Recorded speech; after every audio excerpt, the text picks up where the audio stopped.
full and complete name, Alina Marta Gonzalez Fonseca. And the reason I said it's a full complete name is because my middle name was in honor of my great-grandmother, Martina, and my mother's maiden name, Fonseca. My grandfather was the only one to carry his father's name, and when my mother got married, her name became Gonzalez, so Fonseca kind of ended there, so they carry it on. The only time you can really see that my full complete name is Fonseca is if you go to my birth certificate, or my baptismal certificate, because I was baptized Catholic, and in the Catholic Church, they capture in Spanish tradition as well, you capture your mother's maiden name with your father's name. So Gonzalez is from my father's side, Fonseca is from my mother. My husband is English, my kids were born here, but my mother's from Cuba, my dad's family is from Puerto Rico. I was born in Chicago. Also, you have a little bit of the Spanish influence as well, so you've got like old lineage Spanish, Cuban, Puerto Rican, American overall, packaged American. You come over here, and then I've lived here a long time, so I'm British as well. With my husband, whatever he had growing up, and then we just kind of fuse our own taste together. What is your background? So you have English parents? Yeah. Or it's like some mixture? No, not really. What part of your parents came from? What part of your life?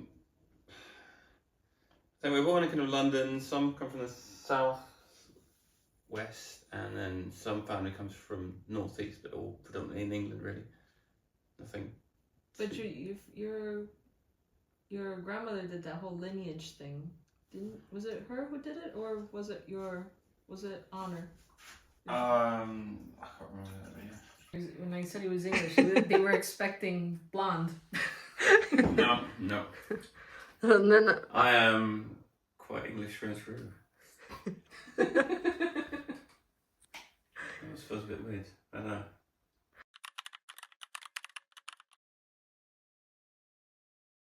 Do you celebrate American traditions? Do you mix them with English traditions, and your family is one? How it's going on? I think we try our best to do so. For me, because I was born in October. I was born the day before Halloween, so Halloween is a big deal to me. So we definitely will celebrate Halloween. One of the things I did around with the neighbors the last couple of years is, well, not this past year, I was traveling, but the year before, we went to Stand Hill Farm. We got a whole bunch of pumpkins because it was just more economical to buy the pumpkins. And the neighbors, they never celebrated Halloween before. They didn't know what to do. I was like, come over, I have a pumpkin for you. Come sit. So I had all the pumpkins here. We had paint, we had like sequins, stuff you can glue, and it's like, go wild, decorate your pumpkin. And then when we got closer to the Halloween date, like a few days before, then you can carve it, because that's the better time. It makes the pumpkin last longer if you wait until closer to the holiday. So definitely Halloween is one that we do. Thanksgiving, like I said, we've got to do that one. I don't care how, I need turkey and I need pumpkin pie on that day. I don't know how I'll consume it, but I need it. Christmas, it depends, because we flip between the families. If we're visiting his family, it's more of a British Christmas. If we're visiting my family, it's more of a Latin Christmas. And Latin Christmas is, we have our meal on Christmas Eve, so the night before, Noche Buena. So we'll do our main meal then. British Christmas, they'll have the main meal on Christmas Day. I think the way that we'd celebrate Christmas Day is a little bit more like Boxing Day, because you wake up, you have your presents, you relax, but there isn't really a big meal. Your big meal was last night, so you're eating your leftovers on Christmas Day.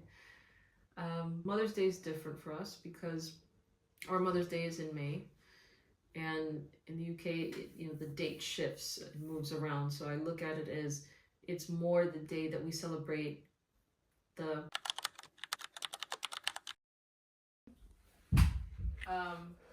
because this is how we met. We met through the London 2012 Olympics, so these are the certificates. I did the opening ceremony for Olympics and the Paras. My husband did the Olympic one. BBC, this is a picture from BBC. This is our whole group. This was a gift from them. They put it together for us to, and this is, again, I'm here, my husband's here. We didn't know, not many, but this is what we've started. Again, the friends who made that frame, they put together this as part of a wedding gift for us. That all of this could come out. Cute. So that's amazing. Yummy looky. So I tried to do it in order. So it's the beginning, we're getting ready. I'm getting ready with my bridesmaids. He's getting ready with his party. Get some cake, some kids' Getting into the church. So we got married at the chapel in my hometown, in my university. So my university's chapel. And then we tried to bring in my merging of the both sides, the Cuban and the Puerto Rican. So this is Cuban music, Puerto Rican music, our dance. I have to find the video. Hubby, if you could find the video. But yeah, this is my parents. That's my brother. We're 10 years apart. That's why he's a little baby. Beautiful. This was his baptism. Was this? This is my grandmother. So she was one of 7, and these are her 2 sisters. They were the 3 that moved to the U.S. from Cuba. And this is her youngest brother. He's still in Cuba. This is a family friend. Okay, family friend, and then that's his sister. The pizza, this is my very important book. Super important book. Do you cook pizza yourself as well? Yes. I do this when I'm really craving something from home. My mother sent me copies. It's in Spanish though. She sent me her typical recipes, and you can kind of tell. I think there are notes. Yeah, her notes. This is like my my granduncle. He was the master of this recipe, so she goes, I graduated from his school.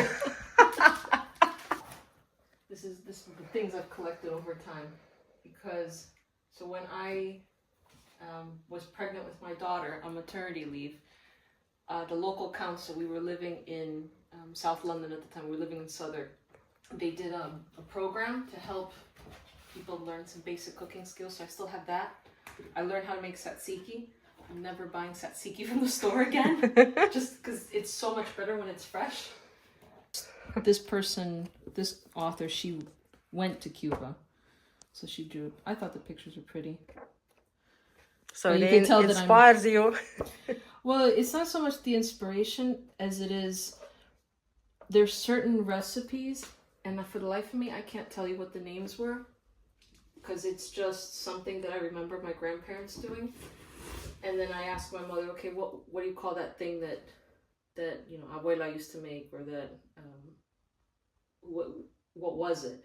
And she might give me a name. So like one example is plantain chips. It's kind of 2 words. So I always grew up with the word, calling them chicharritos or chicharritas, so like little fried things. But then if I went to a store in Florida, they called them mariquitas. So I just don't remember, because in the house, that's the word that we used at home, but you go to a store, they called something else. And if I go into a cookbook, they're probably going to use a different word. So I tried my best to collect any Cuban books over time. Puerto Rican as well, because sometimes there are recipes that cross over, because especially in Dominican too, Dominican food as well, but I don't have a book for that. Florida, I recommend this book highly. There's a lot of good, tasty stuff in here. It's not specific to, but yeah, for me, key lime pie is a big one. That's key lime pie. Yeah, that I do remember a lot growing up, because my family lives in Florida, and we would go down there, and of course, key lime pie. I also have a little book.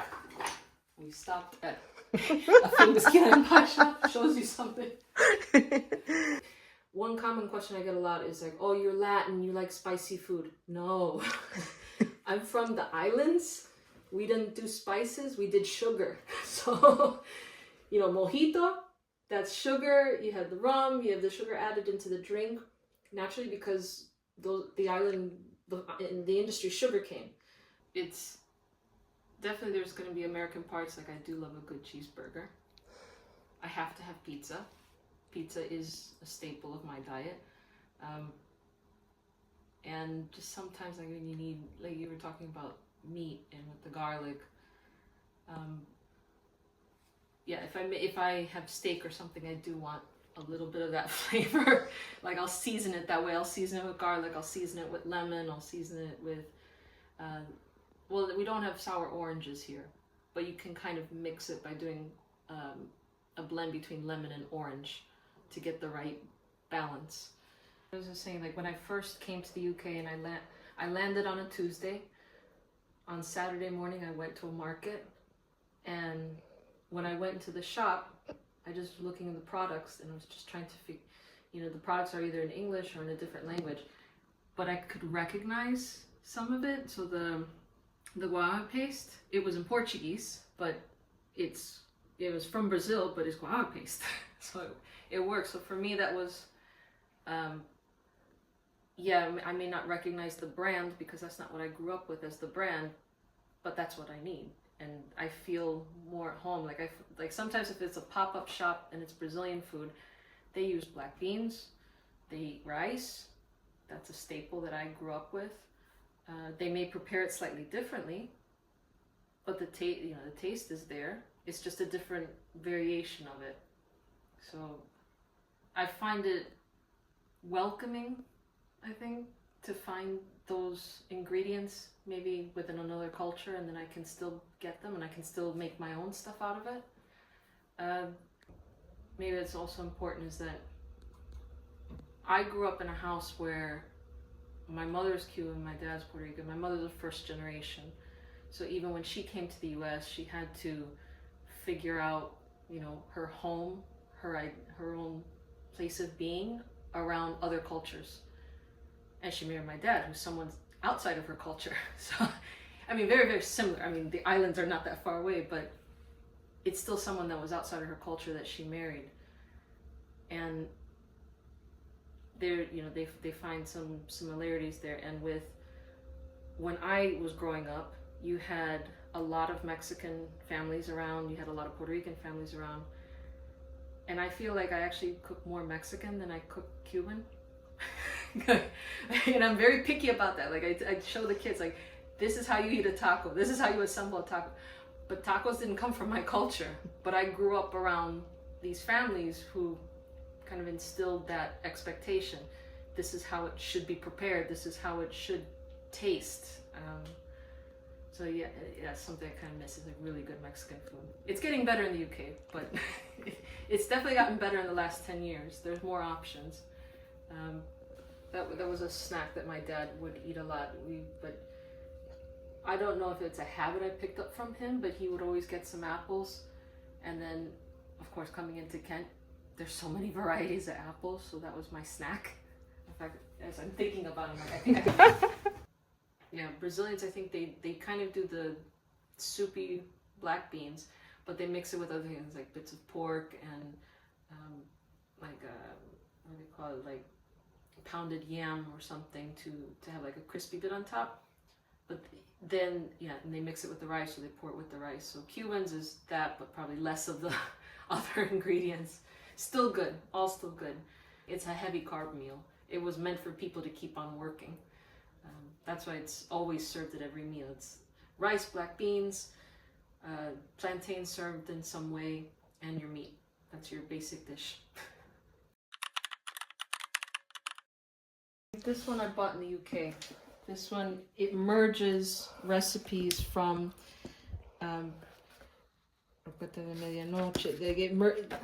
this is what we did. We did this kind of recipe. Not exact, because we had to use we used locally the puff pastry, but generally this is the same recipe of what we were doing in the project. Yeah, so it merges the recipes you have from Cubans who lived in the US for a while, as well as the ones that are still on the island. Yeah, I mean, I like it because I had good pictures. Yeah, did you try one with cheese in Brazilian restaurant? Oh, the pão de queijo. Oh yeah, I've tasted those. Those are delicious. I made those a few times. But I buy a pre-made mix in one of the stores.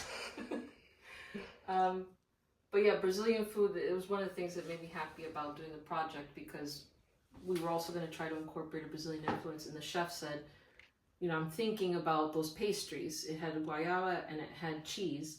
And he's like, oh, we have that too. We call them Romeo and Juliet. I was like, oh, that makes total sense, because like, we have that same kind of flavor. So that's why I was thinking that would be an important recipe, because it kind of crosses both cultures. Yeah, I think the fusion was that we were using ingredients that you can buy in the UK, if anything, but just delivered maybe slightly differently. In the workshop was that there's the pastry element, but then putting the sweet paste and the cheese, you could put it in a sandwich. So that's why he brought in, you know, English ham. We found some bread and, you know, put it together and it's nice and warm and toasted. Ideally, you want to probably have like a panini press or one of those grills to have it, because then it tastes really good. But that's a classic type of. It's a spin off of another sandwich called an Alina Ruiz. And Alina Ruiz uses turkey, but we used ham. Because you could get ham in the UK.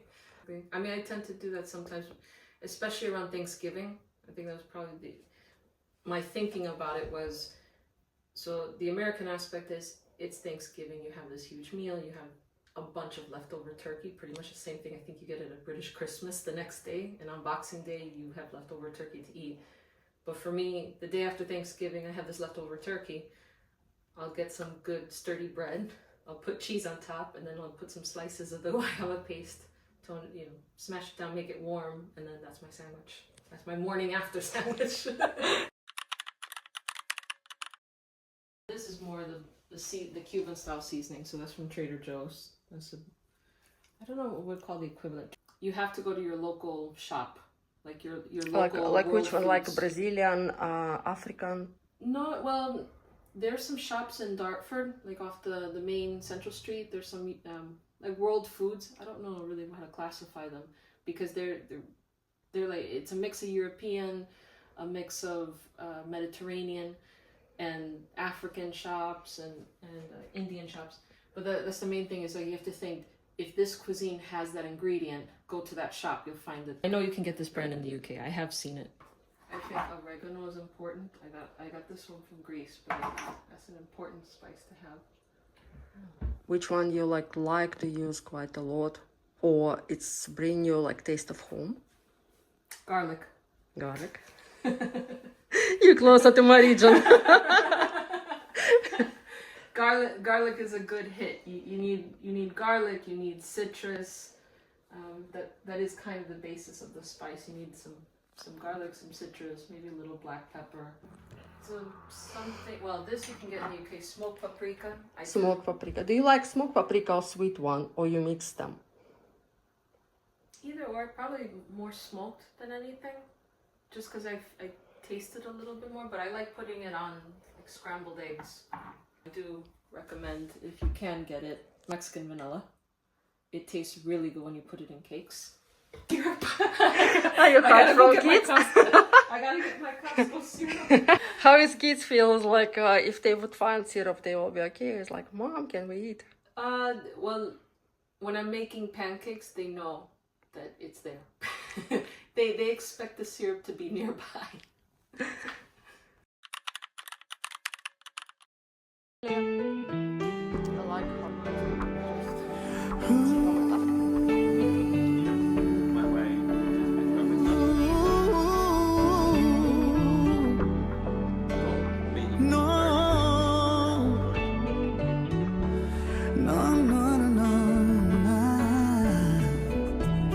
Yo no sé si tú, no sé si yo seguiremos siendo como hoy. No sé si después de amanecer vamos a sentir la misma sed. ¿Para qué pensar y suponer? No preguntes cosas que no sé. Yo no sé. No sé dónde vamos a parar, eso ya la piel nos lo dirá. ¿Para qué jurar y prometer algo que no está en nuestro poder? Yo no sé lo que es eterno, no me pidas...